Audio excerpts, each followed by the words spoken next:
President Franklin Roosevelt called it a date that will live in infamy.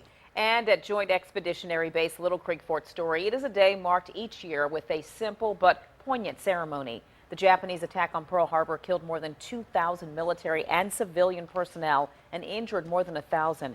Local survivors gathered once again to lead the memorial service at Little Creek.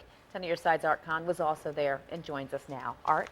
Nicole and Alvita, for 71 years now, they have gathered to remember their fallen shipmates. The number of local Pearl Harbor survivors has dwindled, but their resolve to ensure that America never forgets that day has not diminished.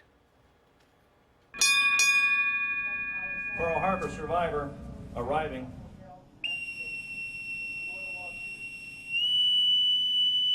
Nationally, there are roughly 8,000 survivors of the attack on Pearl Harbor still alive. Locally, there are far less. There are names of 192 survivors of the attack inscribed on this memorial, and of those 192, we have 12 local survivors still answering the call. Ready, 2, aim, 5. We're slowly fading away. Yet the surviving few stand fast to make sure the memories of the departed remain. An awful lot of people that lost their lives, and that's what we're here for, to honor them. Honor men like Frank Shebatar, the past president of the local survivors chapter. Shebatar passed away last year. He would have been sitting right next to me.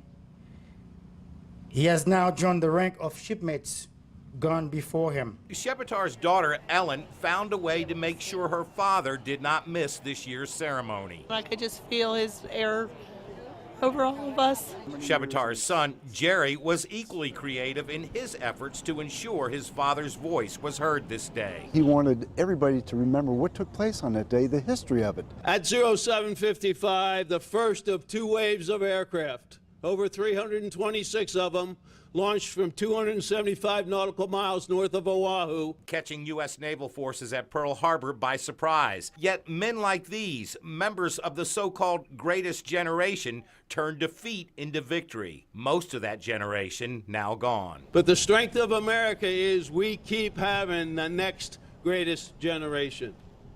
According to a proclamation issued by the governor today, 44 Virginians were killed in the attack on Pearl Harbor. More than 1,000 were injured. Art Kahn, 10 on your side.